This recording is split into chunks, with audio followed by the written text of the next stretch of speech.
On conversation number 29 with King Trey Stargell, we dive into how important the psychology and the mindset is when it comes to decision making. Because some decisions in life are financial decisions, and you got to have the right mindset so you can be able to make the right decisions at the right time. Tap in.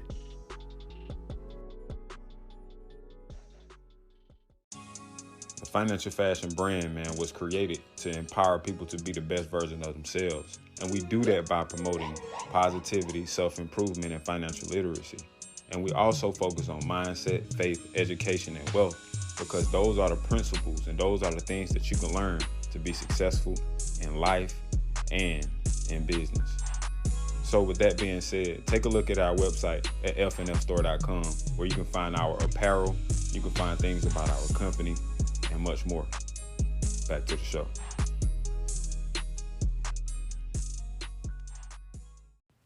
You are now tuned in to We Invest Different podcast, where we have high-level conversations. I'm Mr. John Michael Best. And I'm Victor Thomas II. Let's tap in.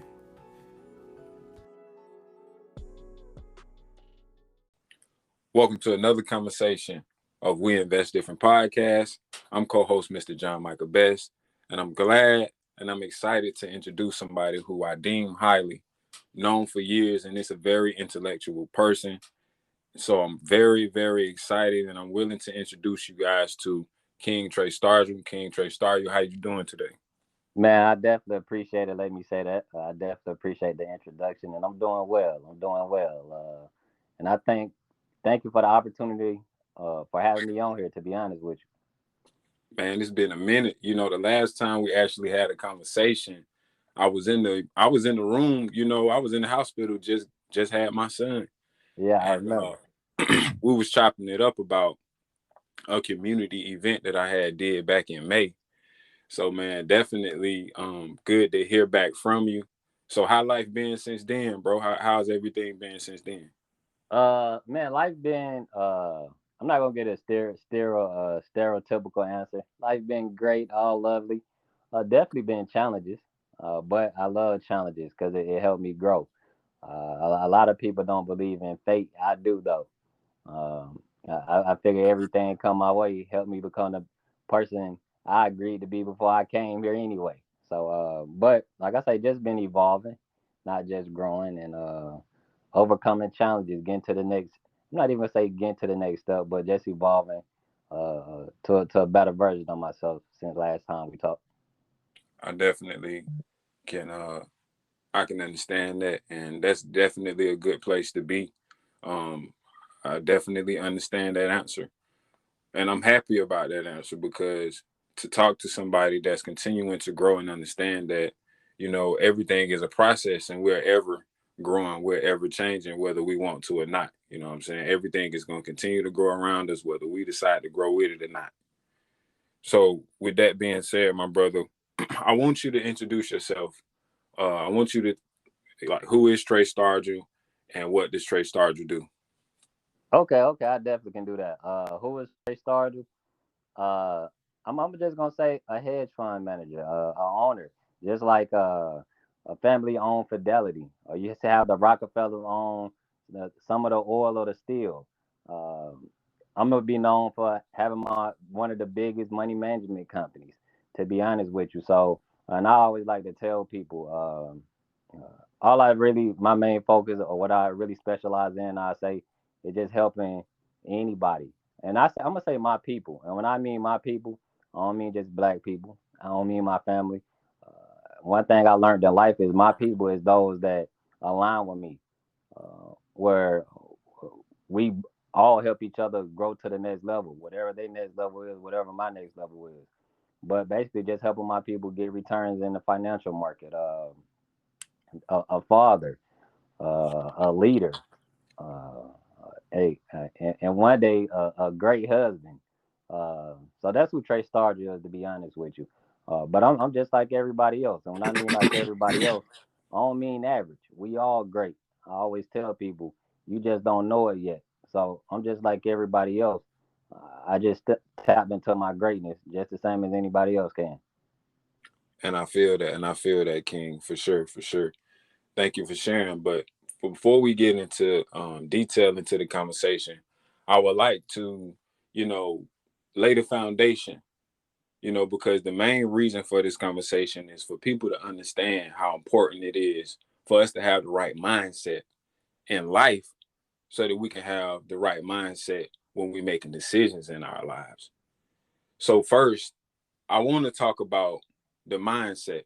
And more specifically, I want to talk about the many factors that determines our mindset. Before we even talk about investing, before we even talk about money, I want to tap into mindset first, because the whole conversation is part of the conversation is going to be about the psychology of money and what fuels our behavior with money. So the root of that problem is our mindset. So, like I was saying, there are many factors to what determines our mindset. And one of the key factors that determines our mindset, is how we were raised, right? And Correct. the things that we observed while we were raised. And in a nutshell, what I'm saying is our experiences and our exposure is what shapes our mindset. And So in turn, right, through from our exposure and our experience, we then gain our decision making abilities. And so in life, some of the decisions that we make are going to be financial decisions because it's a part of life. correct, correct. So before I ask you this question to get your spill on what we getting into, I definitely want to break this down. Now, like we were saying, one of the things that shape our mindset is how we grew up. So also, when we grew up, we did observe some things about money, right? We observed some things of like what to do with money, whether somebody taught us, whether it was a teacher or whomever was of influence. We observed some things about money, whether it was subconsciously or whether somebody told us. Correct, correct. So that shaped our psychology around money. That shaped our perspective. That shaped our understanding of money. So what I want you to do is I want you to tell me, let's start there. Let's start at some of the things that you grew up believing in your household or whoever was your influence. What are some of the money things that you knew about money? What are some of the consciousness? What's some of the things that you knew and was taught about money that shaped your psychology of money before you had your transition? I ain't talking about the trade now, but I'm Okay, talking about okay. I ain't talking about the trade now, but let's start at the beginning. What are some of the things that you were taught at the beginning that shaped your money consciousness before you started actually learning the real? Okay, okay. So it was kind of a little different for me, and the reason why is because, of course, like most black families, you go over mom's house, you probably stay with mom, or and you go over dad's house sometimes. But the thing with me, my dad was in the streets, so when it came to money, I only saw a lot of it. To be honest with you, from probably because I went to stay, my dad asked me to come stay with him when I was probably 8, around third grade. And like I tell everybody, that's why I never wanted to be into the streets or drugs. Because it impacted me a lot. When I was probably around 8th grade, my dad went to prison, and uh, any young teenager, any teenager at 14, they need their father in high school. Men need their father. So one thing I always say though is because I saw the influx of money that was coming, it always was hard for me to grasp uh, thinking small. To be honest with you, from a very young age, I always told people I was gonna be an entrepreneur. I didn't even know what that was. But as far as investing in things like that, I wasn't taught that. To be honest, when I first got into business, I was getting into business not to get rich. I was getting into business to need a flash stuff. I want to get a new whip. I want to move into the best spots. Um, so my mind was all jacked up. To be honest with you, I just wanted to get rich. To be honest, I didn't have any philosophy. I wanted to get rich just to spend it all. I'm just gonna keep it real with you. I wanted to get rich to do all the flyest stuff. Uh, uh, and it was all about how fast I can get it. I think I say one thing that hurt me, and that I'm still really just evolving to be honest with you, is how fast can I do something? How fast can I get the money? How fast can I build a business? How fast can I get results? So that's one thing that I say was taught in my house. It's always about how fast can you do something. Uh, um, and I think like that's the biggest killer when it comes to finance finances, especially because you got to think about it. Baby don't can't grow, become an adult until 26. Let's say 20 years. I say 25 because the mind don't develop at 25. A baby can't come an adult until 25. It take a tree time to grow. It take a plant time to grow. But somehow when it comes to especially money, we want it to happen fast. We want to be the rabbit instead of the turtle. And that was pretty much my philosophy on money. Get it fast, and you get it to buy nice stuff. That was it.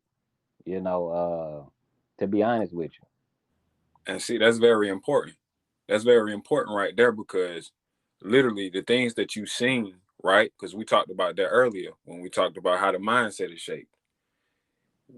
I want our audience to know we're literally breaking down how King Trey Starger's mindset was created because, like you were saying, brother, a lot. You've seen a lot of an influx of money, growing up. So it influenced you to think bigger. Now, I'm pretty sure when it came later on in life, when you became an adult, like the Trey Starger now, that influenced you even in your adult life Correct. because the things that you seen earlier in your life. So that proves the point that it's very pivotal. The things that you seen growing up and the things that you were taught growing up, those things are very pivotal towards your mindset when you become an adult. So that shaped your psychology around money at an early age. You didn't even know that your psychology was being, worked on at And that young age. and I don't mean to cut off your wisdom. And another thing that I say is a very detrimental. I can say for me, for myself, is I didn't understand the process of like all of us, we have big goals. We have big money goals. Let's say, for instance, you wanted to make $5,000 a month, which is not a lot of money. But because of my environment and how I grew up, I thought I had to do five. I need to make $5,000 in the next 10 days, or you know, I ain't even have the common sense to take it small. You know, to do little small things. So at the end of 30 days or 31 days, I have $5,000. Because of my environment, it was always and still, my family is like this to today. Uh, you need to be uh, working hard every day, going all in every day. But what happened when you do that, or when you go all in every day, you end up burning out. You can never reach anything. Uh, to be honest, you got to learn how to compound your work, compound your effort to get to the result. But we always want to do it so fast that we want to exhaust ourselves every day when we're doing something, and we never get to the result. And that's from the environment too. You kind of think about it. You probably feel like I think I seen you post some one time, and it couldn't have been you if it's not my bad. But it feel like if I'm not doing something today, that I kind of like get frustrated or get stressed, even though I'm doing something great overall. Do you know what I kind of mean by that? Elaborate. Okay, cool. So basically, let's say this. You could be doing your podcast. You could have went on your morning run. You could be doing a lot of things as far as from a productive level today. But the minute you have done your work or you relaxing, you feel like you haven't done enough. You get stressed out. Uh, what else? Uh, I'm not gonna really. You get anxiety about the future, even though you done the necessary work for the day. You feel like you still haven't done enough because you don't know what stability is. You don't know how to build stability. Uh, Definitely. You feel you get where I'm coming from, and I think Definitely. that's a problem too. That we don't even know how to build stability. That we burn ourselves out instead of just compounding our work. And if you compound anything, you're gonna see the result. Exactly, brother. And see, those are the things right there. And see, that's what I'm saying. You see different things that you needed to learn, growing up, and you see the problems they created for you in your adult life because of the holes that you had growing up. You know what I'm saying? The things that we should have been taught, the things that we should have been shown. So, like I was saying, all of this stuff that you just mentioned, bro, has to do with the way we're going to behave with money.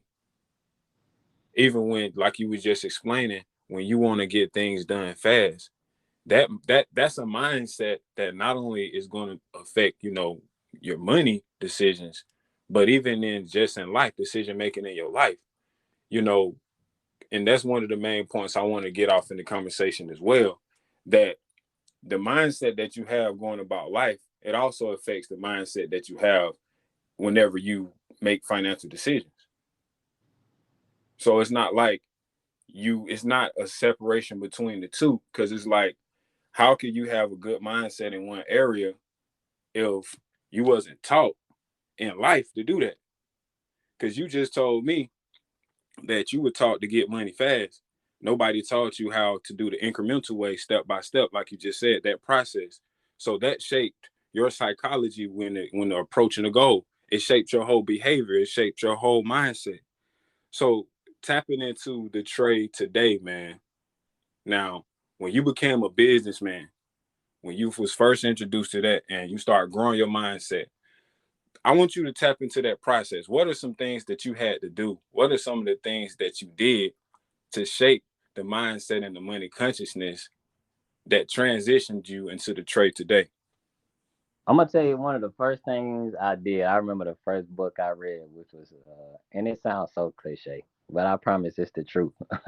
uh, Rich Dad Poor Dad, and that changed my mind so much because I started to understand how really money was made. Uh, I started to understand that it's actually easier to make 30,000. I'm gonna not say 30,000. You can make 30,000 a year as far as with your time. But to make an additional 30,000, you only got so much time. So Rich Dad Poor Dad kind of taught me, early on. Yeah, you can make money with your time, but you're gonna be capped. But once you start making money with your money, is no cap. It's easy to make additional 30, 40,000, anything once you start using your money. Uh, and then it kind of taught me something that I kind of use today as well. Money is a tool without instructions on how to use it. And so I'll say Rich Dad Poor Dad really got me off to a great start.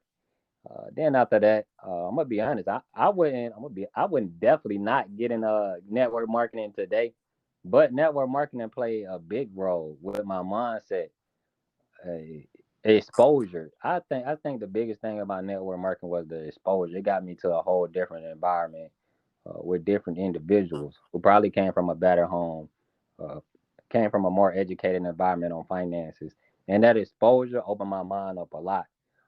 It started to make me move a lot different. If I'm being honest with you, they make a lot of money as far as the network marketing, but sometimes it's not about the money. It's about who you become, and how far you grow or evolve, I should say. Then the money comes. So I say if I got into business without being in network marketing, I think I would have been a little harder. I probably would have quit, to be honest with you. I think I would have quit. Yeah, bro. Network marketing did teach a lot, man. It did teach a whole lot about, organization and the energy, just mindset, pure personal development for sure.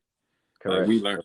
we learned personal development a lot from multi-level marketing, man. But okay, like that process though, man, like I really want you to get into that process. Like, You know, go ahead, go ahead, go ahead. yeah, I want you to dive into, like, get in there, like talk about some of the lessons.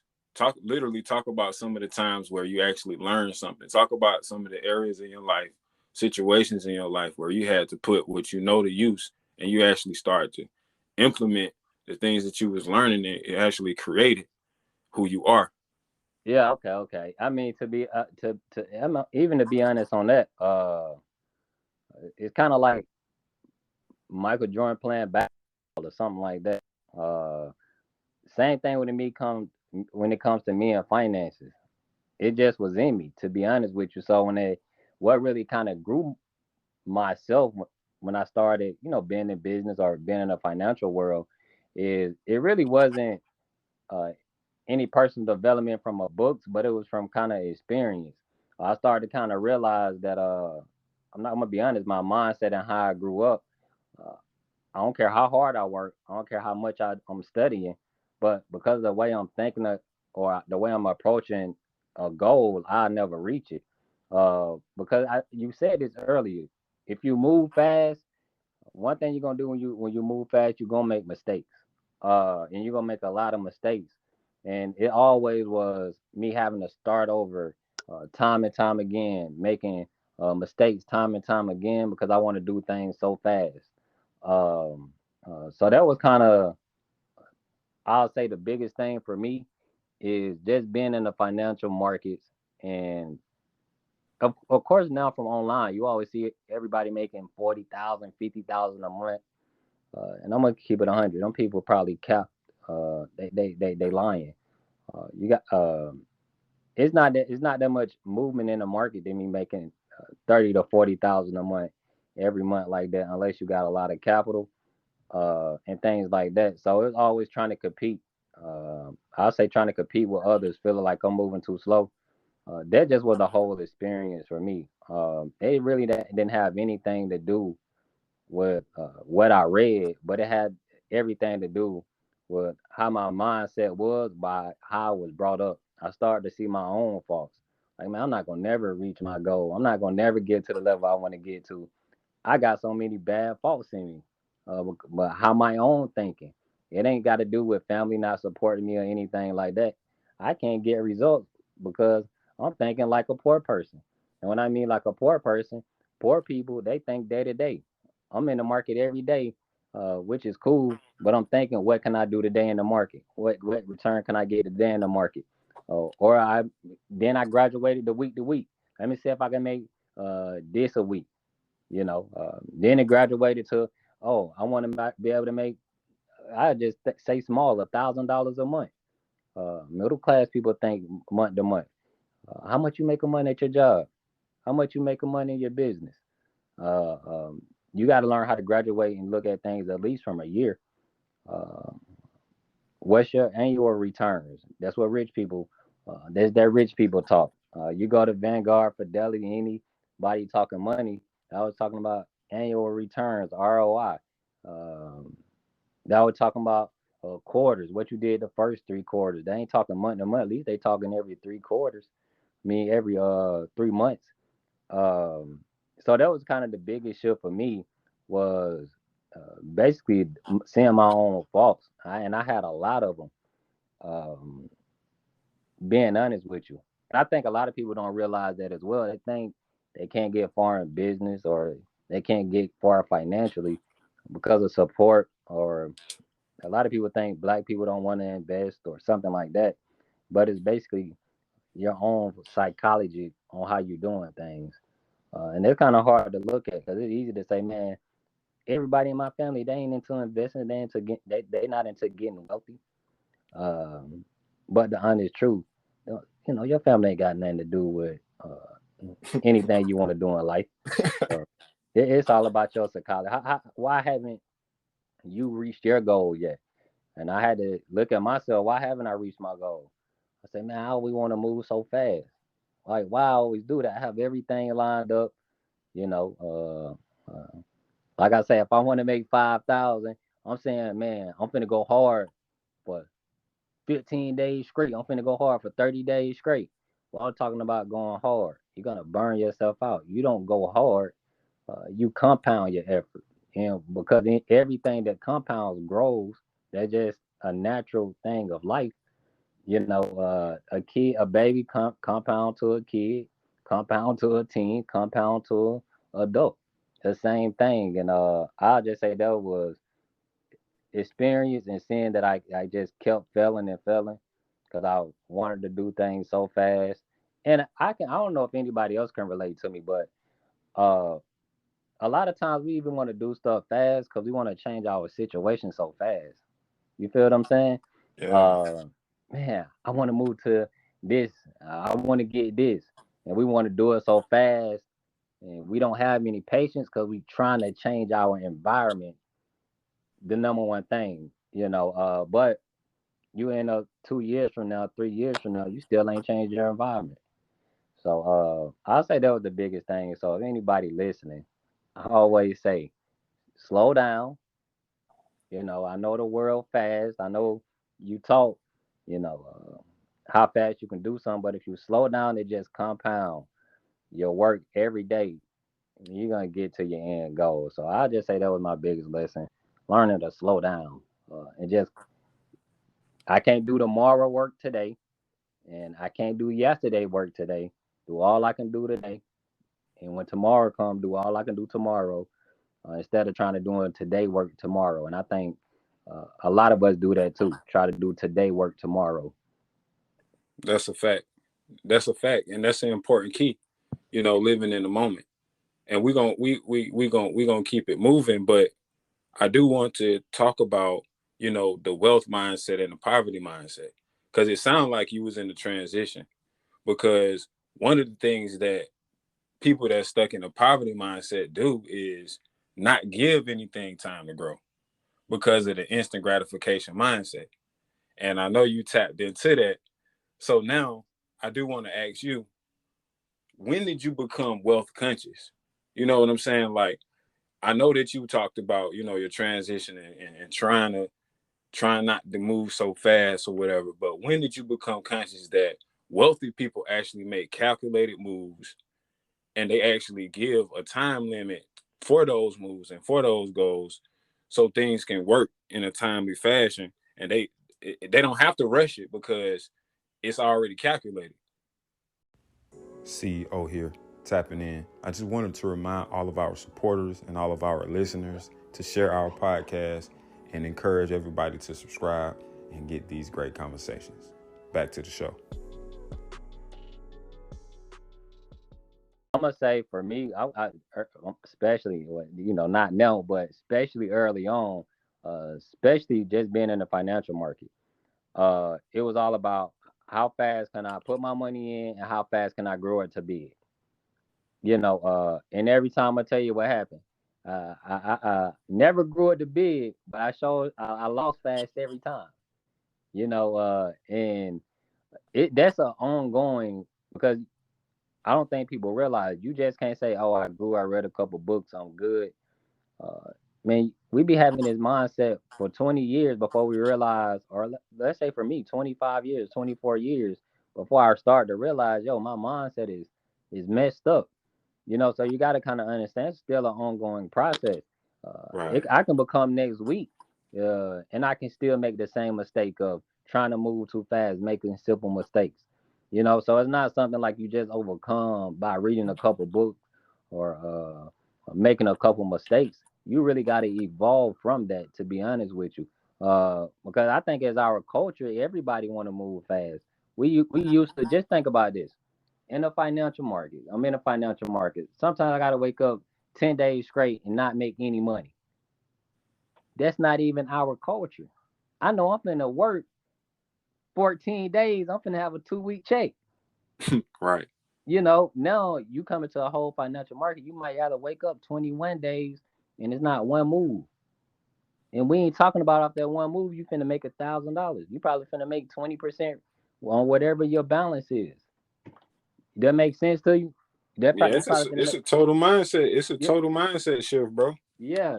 So it's kind of like that was kind of me. Is I'm like, man, I've been waking up for 25 days. Man, and here the thing, you work harder than the people that got the job. People think that's what people don't understand. Any white collar work where you got to think, strategize, and that's a lot of work. You can get exhausted doing that. Thinking if you think too much, you can become exhausted. For sure. So my whole thing is I'm like, man, I'm working hard, doing this studying. Up early. I'm working 25 days. Ain't seeing one move in the market. And I'm like, man, you see people working 21 days, they on their third check for the month. I'm glad you're going into this direction, bro, because that's actually leading us to the next part of the conversation. Go ahead. Because I literally wanted to get into the meat of, how the mindset that you have affects how you make moves in the financial markets. Because you literally just said everything. How all of these things that you've seen and all of these things you was exposed to fueled your decision making, and how you would always apply that mindset when you start to invest your money. You kept trying to do things fast. So now talk about how after going through those things, right? You going those 20 days, you going those months without anything moving in the market. How did you keep your composure? Because that's why the mindset is important. Because with the volatility of life and the volatility of the stock market, because we always know the financial markets is fueled a lot by the psychology of people, Correct. and whether somebody is going to sell or buy. Correct. So with that being said, like, what was your mindset when that was happening? And what was you using? Like, what part of your mindset was you using the most? Like, what was in you? Like, what was stronger in you at that time that allowed you to endure through those times when the market wasn't doing good? Basically, I always read, because like I said, I'm a reader. I'm always learning, and it's always Rockefeller. One of the still the wealthiest person that ever lived in America. They always talk about when it's chaos, there's opportunity. We hear that all the time in entrepreneurship. So what I started to do, I'm like, I can sit back and I can accept the market trash, or I can sit back and understand nothing in life is come to hurt you. It all comes to grow you. Let me see how I can even become more of an expert in my field. Mm. So that's what I started to do. I said, no, I'm not gonna just sit back and say the market bad. Uh, uh, God with infinite intelligence, whatever you want to call it, but it's a power uh, that governs everything. I'm like, I will put in this situation to evolve even more. So I started becoming more an expert in my craft, learning more, seeing what ended up happening when I adapted that mindset. I started seeing things in the market that was always there, but because my limited mindset, I never saw it. Um, uh, then it grew into, oh, hold on. Now, by default, I am doing things a lot faster, not because I'm trying to move fast, but because now my expertise no good. Now I am having more movement. I mean, now I'm not gonna say I'm having none more movement in the market that was always there, but I just couldn't see it. I was blind. So what I started to realize is, being honest, it's never a drought in the market. The drought is your expertise. And a lot of people don't a lot of people don't want to face that. So when I kind of face that fact, yo, you got an expert problem. It ain't a market problem. Things started picking up. I started thinking different. Matter of fact, I was trading for and I don't really tell people I trade because, like I say, uh, T. Raw Price, Fidelity, Vanguard, they don't tell you your 401k, mutual funds, IRAs in the stock market. Now, yo, what's your annual return? What return of my money gonna be? All the other stuff I don't care about. So it's kind of like the same thing. What I started to realize is, I'm gonna say I was really working for a proprietary firm. What a proprietary firm is, they'll give you the capital if you can show them you know how to trade. They make it sweet. We'll give you 80% of the profits. But what I started to realize is, man, yeah, they'll probably give me 80% of the profits, but I can start my own because my expert level no group, and I can get 20% of the profits from 100 people and give them 80. So like I said, that was the main thing is, anybody that's really great in their area, they'll understand there's never a shortage. The only shortage is your expertise level. But I never would have knew that. Just let's say COVID never happened. The prices, inflation never went up. Man, I'll still be average. I'll still be average. So I'm That, thankful that was for a it. powerful point. that was a powerful point that you made because shoot, bro, you chose to actually start to educate yourself more diligently once you found out, you had a hiccup in the market, but you just said that the hiccup wasn't in the market, the hiccup was in you, which is why you started self-educating. And I'm gonna take that as a lesson because I want everybody to take that as a lesson because the only way you can be consistent and the only way that you can be consistent and grow in stability is if you continuously work on yourself. That's the only way you're gonna have consistency and stability is working on yourself. So if you consistently working on yourself, right, when these things happen in life and in the market or wherever industry that you're in, you will have the mindset of growth. That's a growth mindset.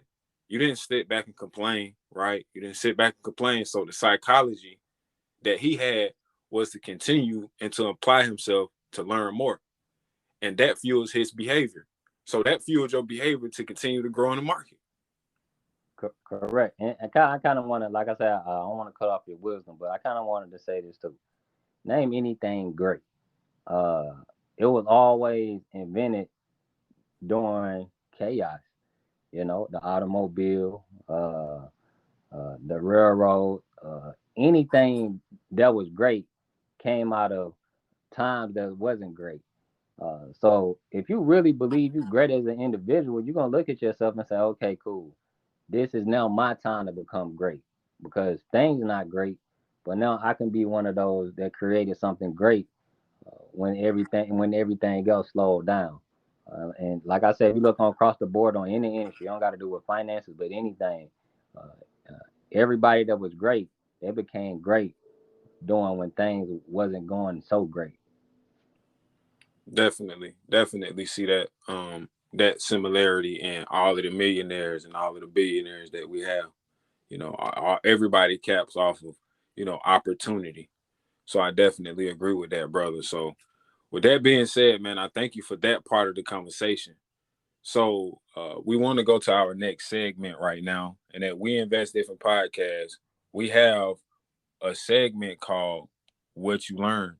And on this segment, what we do is we talk about something that we learned recently that'll add value to somebody's life. So I'm gonna go first and then you can go. Okay, okay. Now, one of the things that I learned recently, man, I was doing some personal development yesterday and I was listening to Myron Golden.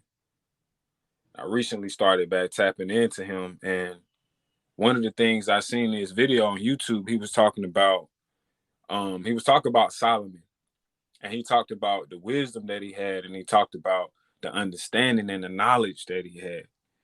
But the way that he did it, he broke it down to where you can understand what things meant. Like he broke down what ignorance meant, he broke down what knowledge meant, and he broke down what understanding and wisdom mean. So that's what I learned. Okay, ignorance is the absence of truth. Like you really don't know what it is. You just don't know. Okay, and then knowledge is the accumulation of truth or information. And then understanding is the simulation of that knowledge. Like now you can put things together. Okay, now wisdom is the application of the truth or that knowledge. So, and I felt like that was very powerful because we talk about wisdom all the time. And a lot of us think that wisdom and knowledge is the same. But wisdom is a little more powerful than knowledge because a person can be very knowledgeable but not be wise. So wisdom is actually you having the ability to apply the knowledge that you have gathered or acquired. So that's something that I knew, man. That's something that I just learned. If you change what you know what I'm saying, you can change what you have.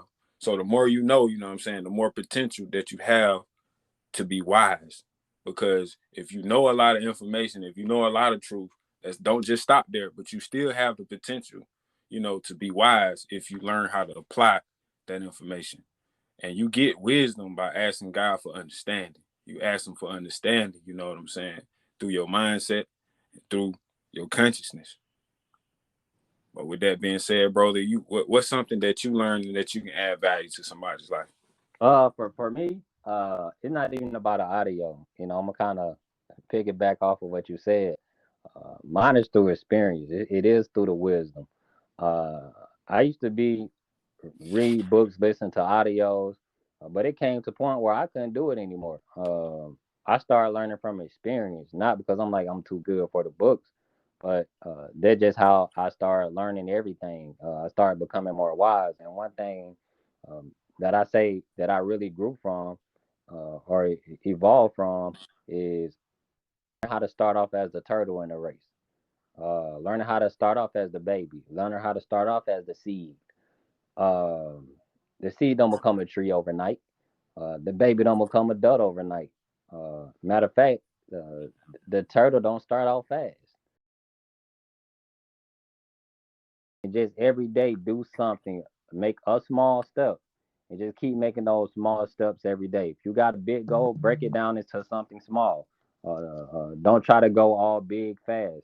And if you can do the small stuff and just keep doing the small stuff daily, you're gonna get to the big goal. It sounds so simple. We heard it a million times, but I really want you to ask yourself: when the last time you set yourself a goal? It could be a health goal. It can be a financial goal, and you always want to make these dramatic changes. You always wanted to go to the gym 5 days. You can't keep 5 days up for the next 60 days, 5 days a week every week.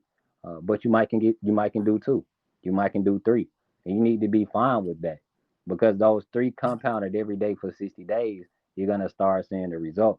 The problem is we not fine with feeling like we haven't done something every day.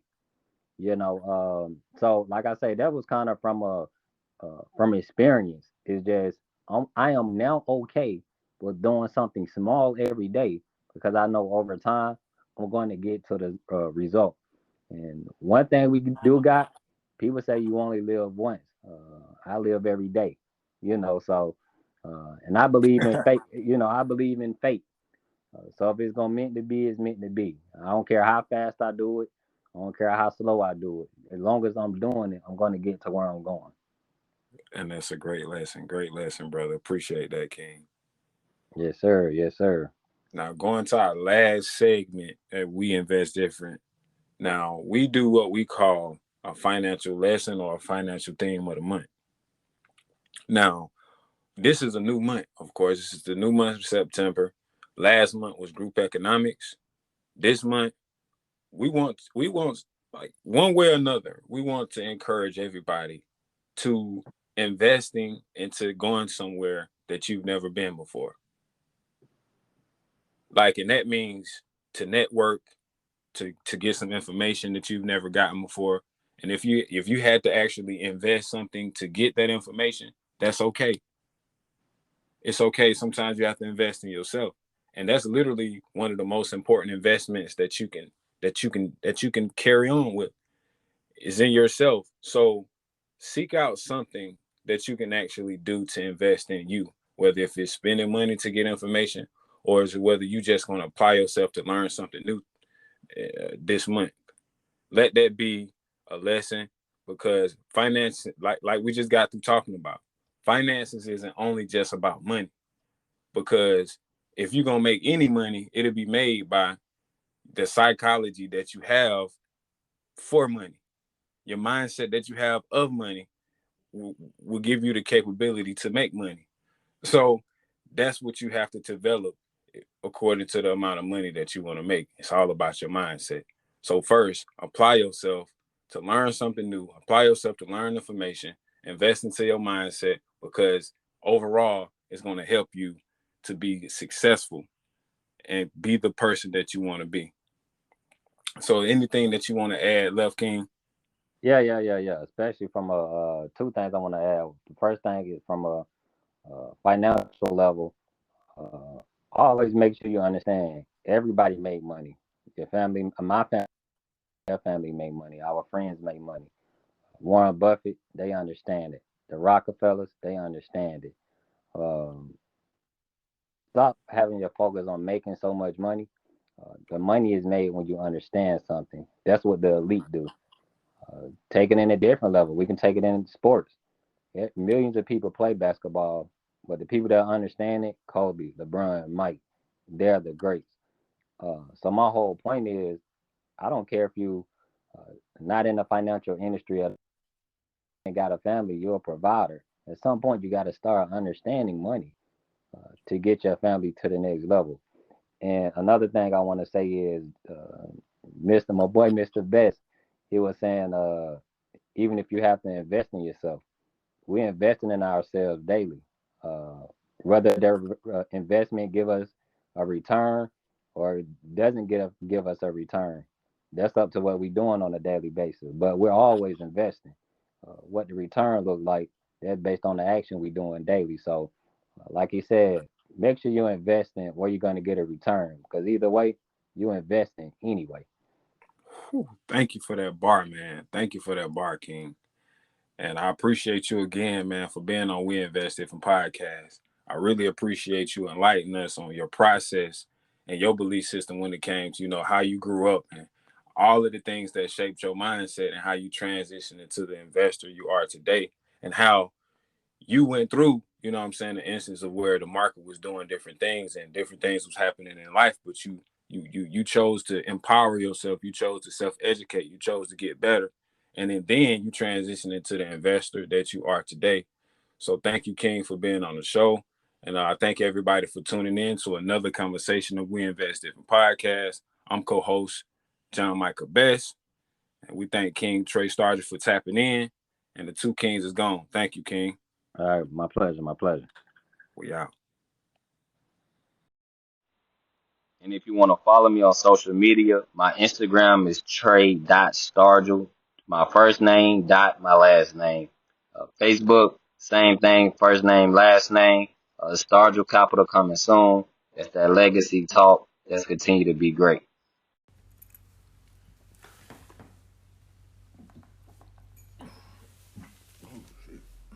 Welcome to another conversation of We Invest Different podcast. I'm co-host Mr. John Michael Best.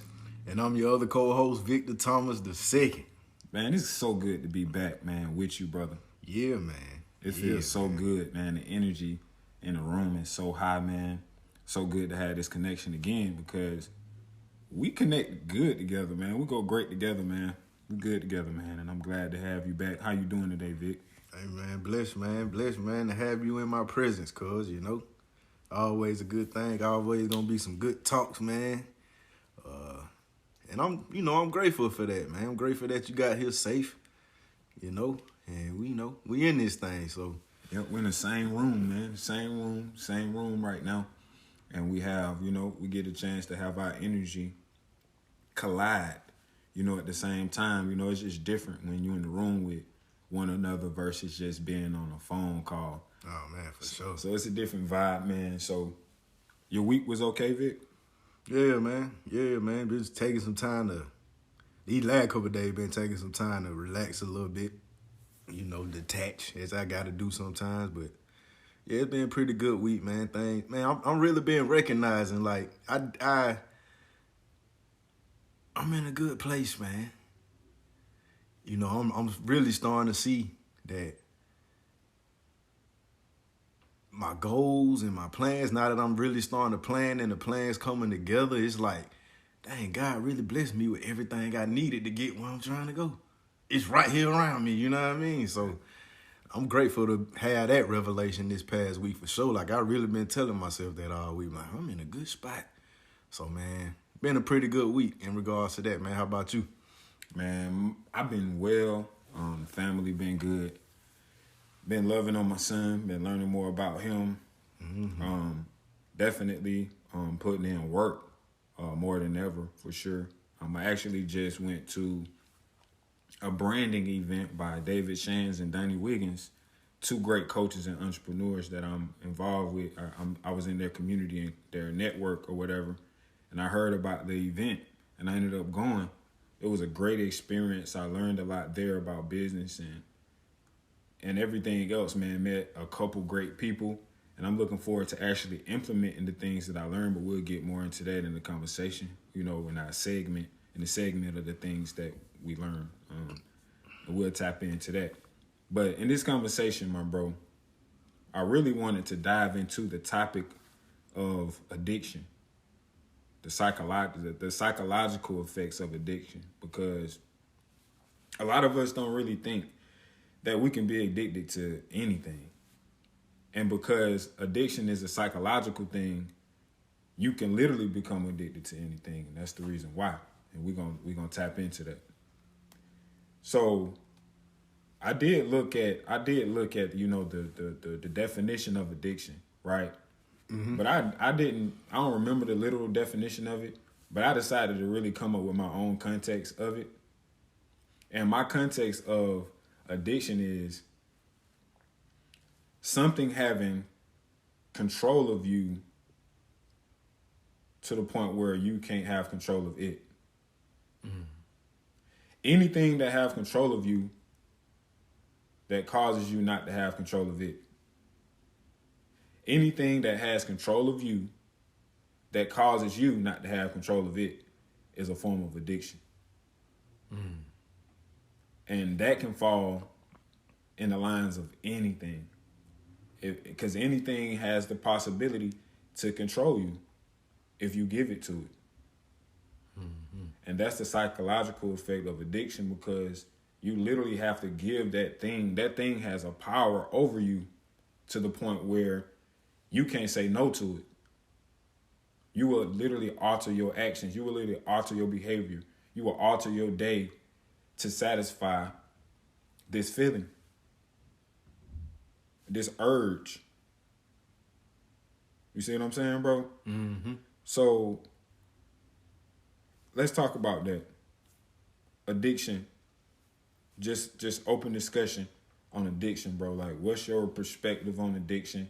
How do you feel it happens? And then later on in the conversation, we'll get into the processes of how to deal with addiction, because I know I've been addicted to a few things. And I'll be transparent on that end of the spectrum, but you can go whichever way you want to go in the conversation. I just wanted you to give your spiel on addiction. I think from my perspective, I think one part that I never paid attention to was that how habit plays such a part in it, and whatever we addicted to, the habit of it, cause nothing really starts as an addiction. You know, it's like we do something, whatever it may be. We do something, and then it turns into one. You know what I'm saying? And I think that's an important piece to pay attention to, as far as, like, you know, trying to reverse it. You know, the habit of it. Because for a long time, like, I would drink, you know what I'm saying?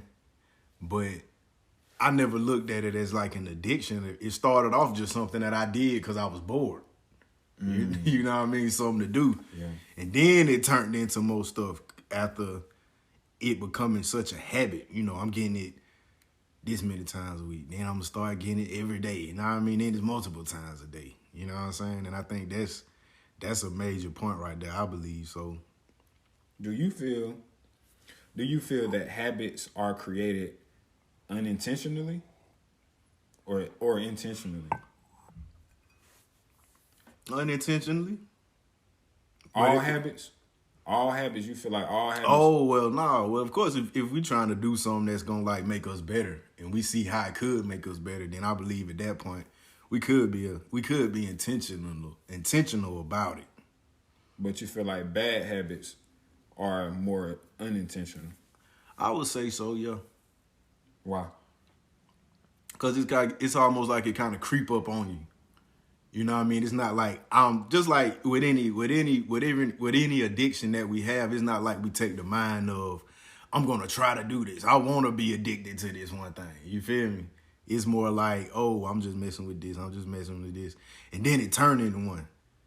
And that's why I think, you know, it might not have been intentional, subconsciously or consciously. You know what I mean? Maybe the actions that we did can make it seem intentional. But I don't think that it is per se out the gate. You know what, brother? What's up? I really feel like this is my personal opinion, and this is from my own observation of myself. With my forms of addiction and the addictions that I've had in the past, I think I always knew it was an addiction. I just denied the fact that I didn't want to be called an addict. But well, the thing about that is, so you saying that the first day that you indulged in that thing which turned into an addiction, you knew it was an addiction? My thing is, how can something be a habit without it being a certain form of addiction? Because you can be addicted to something positive too. So like we just said, you could apply yourself and you could actually put energy towards good habits. We did already establish that. Okay. But what I'm saying is that, you already love something, right? You can already love doing something. You didn't have to make yourself do that, right? Mm-hmm. So you already in love with this something that was why it was so easy for it to become a habit. So you have a certain connection with this thing already. That's why it was easy for it to become a habit. Mm-hmm. And for it to become an addiction. So what I'm saying is, some of the things that I became addicted to, I had already had a love for it already before it became a habit. Mm-hmm. So like, it's some things that I won't even get into, like taking perks.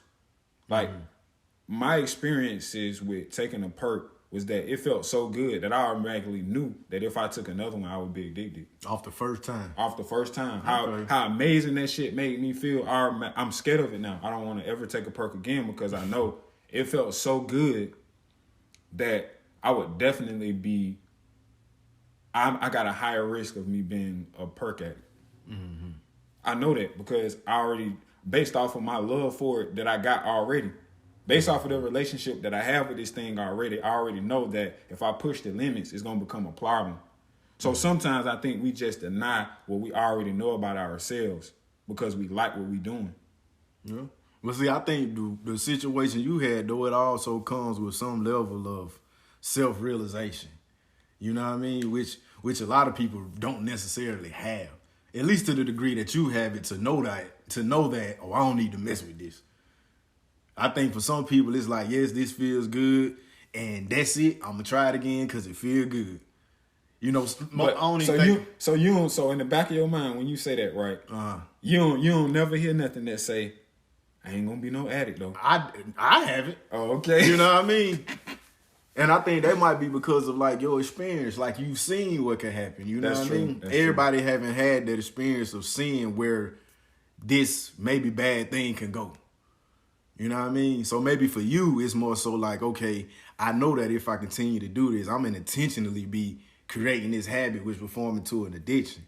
But I don't think a lot of people have that insight or understanding. It's like, oh, this feels good for right now. I'm going to do it again. And then I'm going to do it again. Then next thing you know, oh, damn, here I am. You know what I mean? I think that's how it typically goes. Man, that just learned something. What you mean? I mean, I'm just saying, you really just opened my perspective up because not everybody have that consciousness of this gonna turn me to an addict.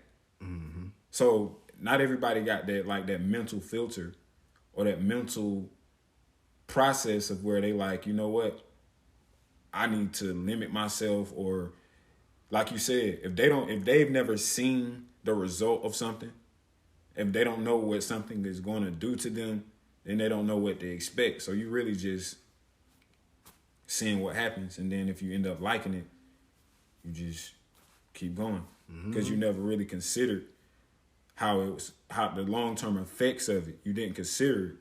So I do see that perspective as well.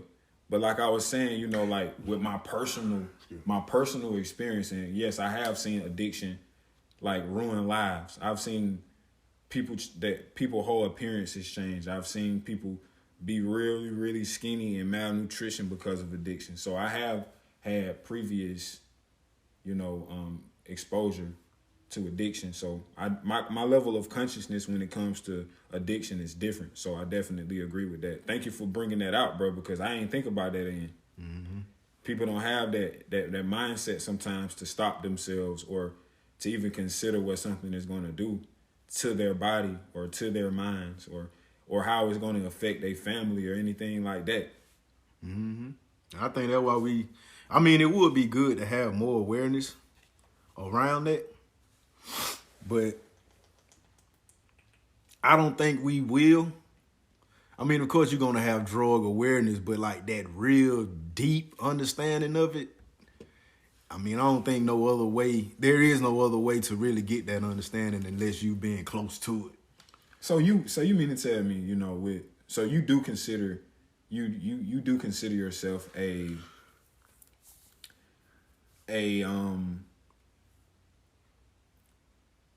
shit, you've been off alcohol for a while, right? Mm-hmm. So what do you call that? I don't know what word to call somebody that has been alcohol free for a while. But whatever that word Victor.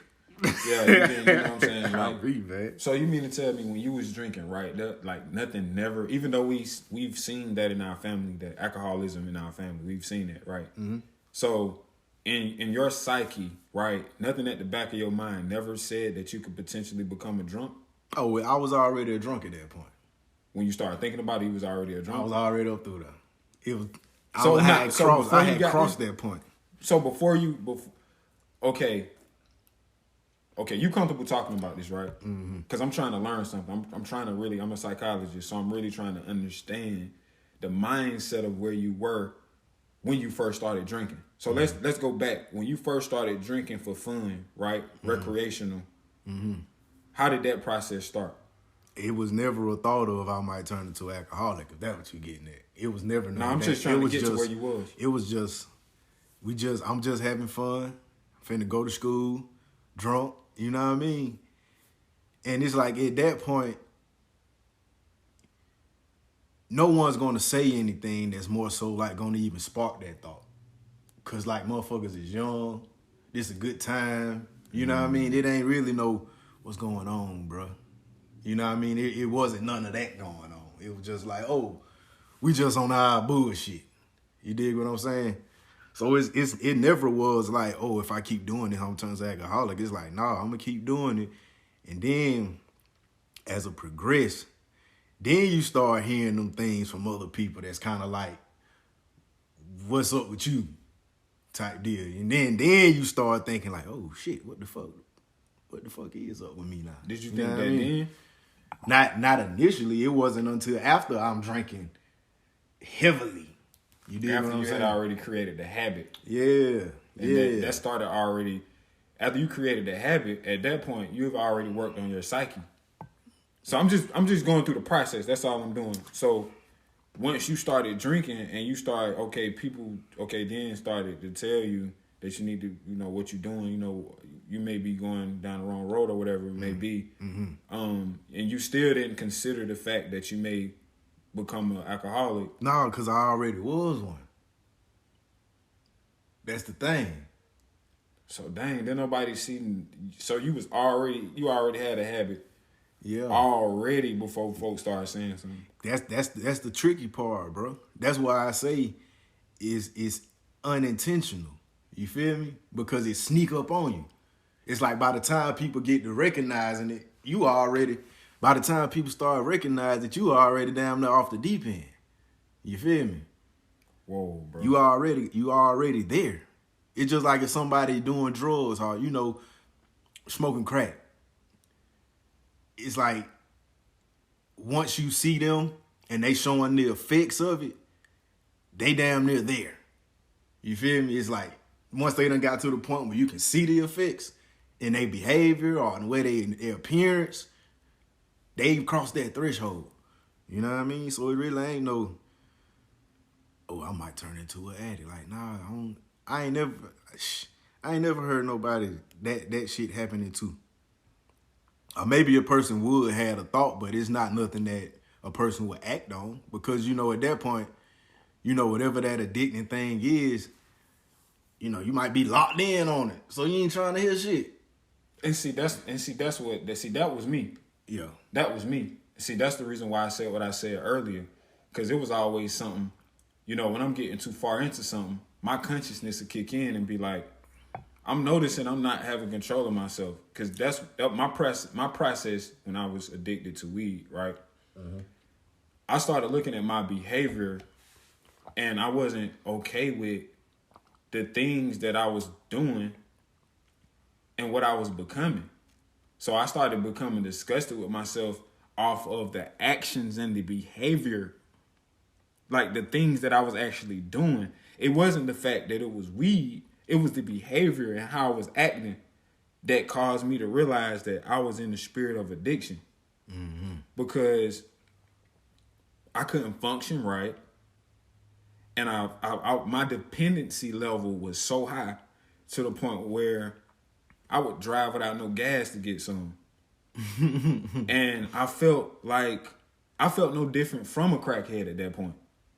I when I started looking at myself, right, I realized like, bro, there's no difference right now. Like, you looking bad out here. Like, what's the difference between weed and crack at this point? The thing that connects anything that you're addicted to is the fact that you don't have control of yourself. That's the connecting factor. That's the common denominator. Like, it's not so much about the substance in which you are addicted to. It's the addiction that you need to focus on, because nothing, you shouldn't allow nothing to get control of you to the point where you can't control yourself. And that's the whole point of everything. So like, I do want to tap into the process of breaking the addiction that we had, bro. So like, I want to talk about that process that you went through, right, in your mental, in your psychology, of where you then realized that you was an addict, right? Because I had to see myself as well, and it changed my behavior, right? Because I had to actually work on myself, because I seen where I was. And I know you went through the same process. You seen yourself and you seen, where you was at the time. So let's talk about that process of where you seen yourself and you knew that you wanted to be different. And like, what was that process like? It wasn't a short process at all, bro. Cause it's like I had that realization, but that don't mean I was done doing what I was doing. You know what I mean? It's like you get that consciousness, but to be real with you, bro, I can't sit here and take credit for no step process that I did. It wasn't nothing but God, bro. It ain't nothing but God that can really pull a person up out of that, bro. And that's if you choose to. You know what I mean? Like, I can hear people talk about work these steps and do this process to come up out that stuff, man. But at the end of the day, ain't nothing but God, bro. Yeah. And even the steps that they do have for like stuff like NA and AA, Alcoholics Anonymous, Narcotics Anonymous, it's God in it, bro. And they let you know, like, this is impossible without some type of reliance on a higher being. You feel me? It's impossible. Like, none of these steps work unless that's in this. You know what I mean? So with me, bro, it was basically God creating events in my life. After I had the consciousness of, okay, I got a problem. God had to create events in my life that was like, okay, I'm calling you. You see me calling you. Run into this, run into that, run into this. And then after a while, you end up running into that one thing that's like, all right, fuck this shit, bro. You know what I mean? I'm tired of having to run into these things because it start impacting so many parts of your life. Like at first it might start off with you missing events or being late or showing up to the event not at 100%, you know what I mean? Whether you high or tired. But then it started getting those small events start piling up. And now it's like, oh, dang, how do I fix this? And that's why I say it ain't nothing but God at that point, bro, because I don't care how many steps you take, bro. I don't care how many books one may read or how many psychologists they talk to. God, bro. That's the only way through it. And it's different for everybody. You know what I mean? It's not one way to get over any addiction. It really take, like when you said you realize that the behaviors you didn't like with your situation. You feel me? That's because I firmly believe that that's because you had an understanding of what you wanted for yourself. Yeah. You know what I mean? It's a lot of people out here, bro, that don't know what they want for themselves. So it's hard to really have that realization if you don't know where you trying to go. Right. You know what I mean? That, and I think that was a vital part of your situation too. But we really gotta sit back and be like, okay, who do I want to be? Who? Not even who do I want to be? God, who do you want me to be? And see, that's why I wanted you to tap into that, brother, because you got a deeper perspective. Because I haven't been through the things you've been through, bro. You know, and with my fight with addiction, you know, it's different. Yeah. You know, I've called my addiction, irresponsibility. Because I was very irresponsible with weed. Like, and that's another thing I didn't like. That's another thing I didn't like about myself. Like how I didn't consider certain things while doing my dirt. Like, it made me not care about certain things. Like, I would get too relaxed about certain things. And so, like you said, I had a consciousness of where I wanted to be and the goals that I had. And so I started seeing that the things that I stood for wasn't aligned with the things that I was doing.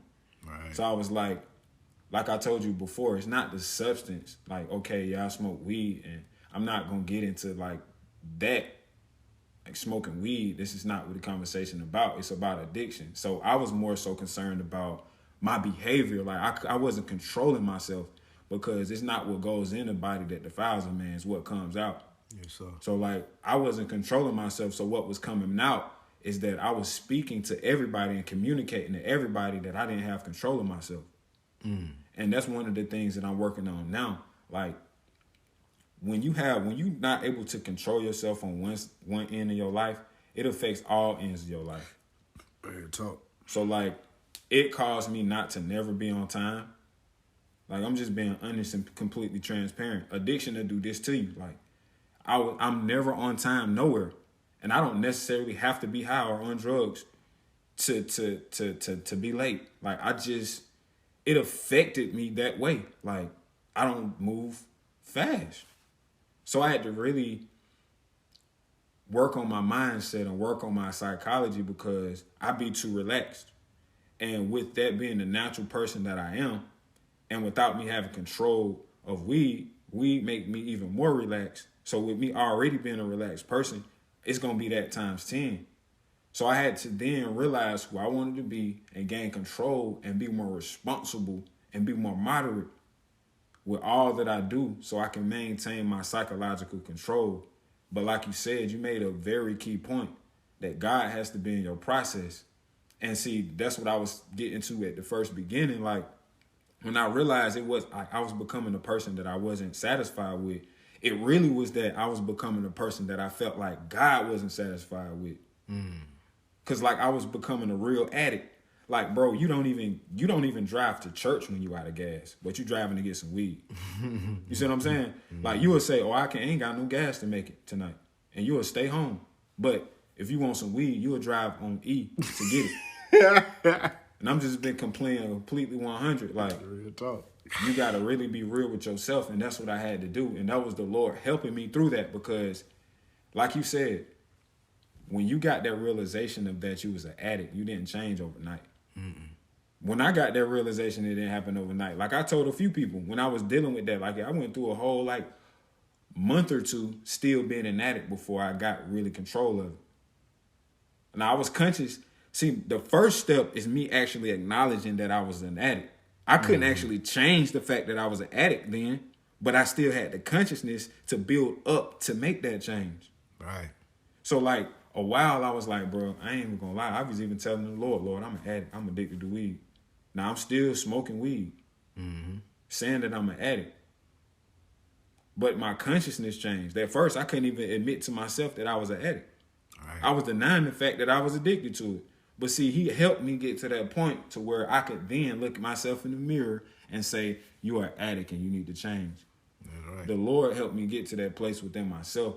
So I do agree 100% that it has to be a form of a higher power to show you yourself, so you can create goals for yourself. Or else you're going to keep doing what you're doing. But when you get a vision for yourself, bro, it gives you something to fight for. Right. And that's what it created for me. Like, I already had a vision of who I wanted to be, though. I just fell off. You know what I'm saying? We all fall off. And that's what we talked about last episode, talking about the paradigm. When you're going through these changes, life still happens, bro. Temptation still come. Right. So you still just have to build up, like I said, that positive arsenal. You just got to build up that consistency of bettering yourself. And eventually you'll make that change. And that's what happened to you. And that's what happened to me as well. And I just wanted to talk about that process so people can realize that it is possible. Like whatever addiction that people are dealing with, it's very possible. And we also got to understand that addiction is very psychological. And that's what I wanted to get off. Like, of course, we know that it's going to take a higher power to get you out of this, this habit or this condition that you in. But also what helps you get to that place to give it to God is having that consciousness of that it's a mental problem. Like, if you're not aware that this is a problem, you're going to keep thinking that you can solve it. Right. But until then, you realize that I don't have control of myself, and you render that prayer up to the higher power to give you strength to take on that shit, then you can get through it. Yeah. So we can sit here and solemnly say, right, that a pivotal first step in the healing process of addiction is giving it to God. And we as two individuals can say firmly that has helped us in our processes. And that's the process that we can only put out because that's the process that we went through.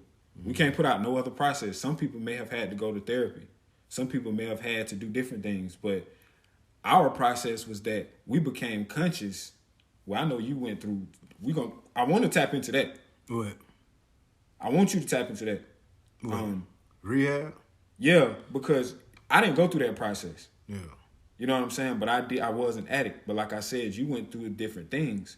So for those who may potentially have to go through that process, speak on that end because I can't speak on that experience. Oh, well, before I went to rehab, my mind was already made up. And I think that's the number one thing as far as, trying to take that route. Don't go because, somebody telling you to go. Like, go because you really ready for a change because it ain't going to work, man. Because I remember when I was there with some people that really didn't want to be there. You got people that's like court order type shit, you know what I mean? These niggas just breaking all the rules, you know what I mean? Like, one dude obviously didn't want to be there. And he knows against the rules, but he got a whole girl up in his room, you feel me? Like, don't want to be there and letting everybody know he don't. You know what I mean? So it didn't work out for him. A couple weeks later, they kicked him out, of course. A couple of weeks later, he back doing the same thing. We see him walking around the streets. You know what he on. You feel me? Back to the same shit.